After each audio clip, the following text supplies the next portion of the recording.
जी जल्दी चलिए, देखिए आपके घर के बाहर एम्बुलेंस आई है। गायत्री भागती हुई दरवाजे पर आती है। तभी उसकी बहू चांदनी को एम्बुलेंस से बाहर लाया जाता है। हे भगवान, ये मेरी बहू को क्या हो गया? एक्सीडेंट हो गया माँ जी। अरे लेकिन ये कैसा एक्सीडेंट है? चोट तो कहीं नजर नहीं आ रही। अरे माँ जी, दिमाग में अंदरूनी चोट लगी है और ये अपनी याददाश्त खो बैठी है। हैं? मेरी बहू याददाश्त खो बैठी है, अब क्या होगा? आप फिक्र मत करिए, बस इनका अच्छे तरीके से ख्याल रखिए। मैंने दवाइयाँ दे दी हैं, अब मैं चलता हूँ। अगले दिन अब तेरी तबीयत कैसी है बहू? बहू? किसकी बहू? हम भैरवगढ़ के ठाकुर विक्रम सिंह की बेटी रूपवती हैं। हम एक राजकुमारी हैं और तुम हमारी दासी हो बुढ़िया।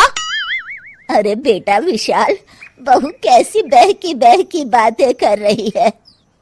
अरे कुछ मत पूछो माँ, रात को मुझसे अपने पैर दबा रही थी। सर पर चोट लगने की वजह से इसका दिमाग पूरी तरह खराब हो गया है और ये अपने आप को राजकुमारी समझ रही है। तभी वहाँ चांदनी आ जाती है। तुम दोनों यहाँ क्या खुसुर फुसुर कर रहे हो? कहीं तुम दोनों मिलकर हमारे खिलाफ कोई षड्यंत्र तो नहीं रच रहे हो? हम तुम्हारा सर तलवार से उड़वा देंगे, समझे? अरे नहीं नहीं राजकुमारी जी, हम तो आपके सेवक हैं। भला हमारी इतनी हिम्मत? कहिए, आपने यहाँ हॉल में आने का कष्ट कैसे किया? हमें बहुत भूख लगी है। ए दासी, जल्दी से हमारे लिए भोजन का प्रबंध करो। आज हम शाही कबाब खाएंगे। विशाल अपनी माँ को चांदनी की बात मानने के लिए इशारा करता है। ठीक है राजकुमारी जी, मैं अभी आपके लिए भोजन लेकर आती हूँ। इस तरह विशाल और उसकी माँ ना चाहते हुए भी चांदनी की जी हजूरी में लगे रहते हैं। लाओ माँ, जल्दी से मेरा टिफिन दो, मुझे देर हो रही है। अरे ठहर जा, जरा दम तो लेने दे मुझे। सारे घर का काम मुझे अकेली को करना पड़ता है। तेरी बीवी तो राजकुमारी बनी बैठी है, सारा दिन हुक्म चलाती रहती है। अरे माँ, मेरा भी तो यही हाल है। फिलहाल तुम मेरा टिफिन दे दो, मैं चला। रुको, कहाँ जा रहे हो? अरे मर गया रे, ये कहाँ से आ धमकी? आज हमारा जुहू चौपाटी घूमने का मूड है और हमें अपने लिए नई साड़ियाँ भी खरीदनी है। चलो जल्दी से अपना वाहन निकालो और हमें ले चलो। अरे अब तो मैं गया काम से। अगर आज मैं वक्त पे ऑफिस नहीं पहुंचा तो मेरा बॉस मुझे नौकरी से निकाल देगा। मरता क्या न करता। आखिरकार विशाल चांदनी को घुमाने ले जाता है और चांदनी अपने लिए ढेर सारी शॉपिंग भी करती है। ए दासी, टीवी पर कपिल शर्मा के आने का समय हो गया है, जल्दी से टीवी शुरू करो। अरे वाह, कपिल शर्मा तुझे याद है, बाकी कुछ याद नहीं। बहू तू तो बड़ी चालू लगती है, अपने फायदे की हर चीज तुझे याद रहती है। मैं तो तेरी इस अजीब बीमारी से परेशान हो गई हूँ।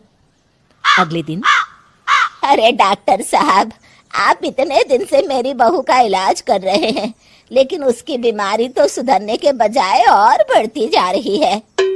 अरे माँ जी, ये दिमागी बीमारी है, बेचारी की याददाश्त चली गई है, वापस आने में थोड़ा वक्त तो लगेगा ही ना। गायत्री डॉक्टर से बात कर ही रही होती है कि तभी उसकी पुरानी सहेली शीला वहां आ जाती है। शीला को देख अचानक डॉक्टर घबरा जाते हैं। अच्छा माँ जी, मुझे एक मरीज को अर्जेंट देखने जाना है, मैं चलता हूँ। ये कौन था? अरे अब क्या बताऊं शीला, एक एक्सीडेंट में मेरी बहू की याददाश्त चली गई है। ये डॉक्टर उसका इलाज कर रहा है।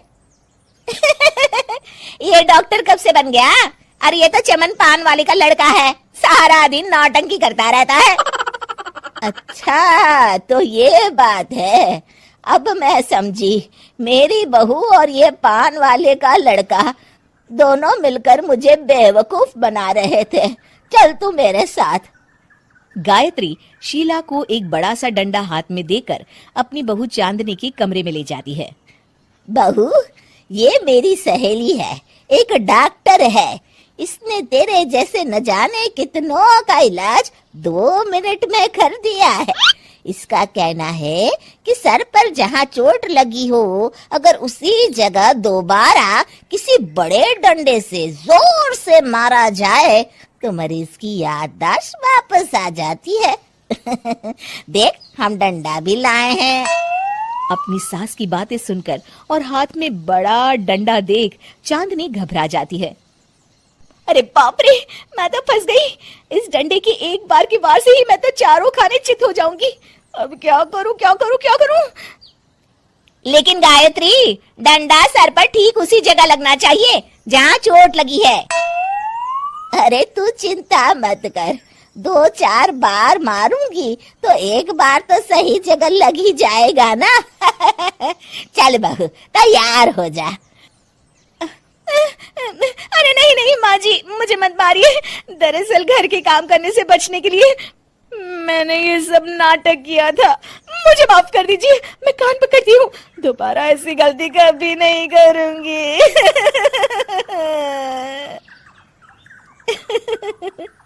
क्यों दोस्तों, कहानी कैसी लगी हमें जरूर बताइएगा।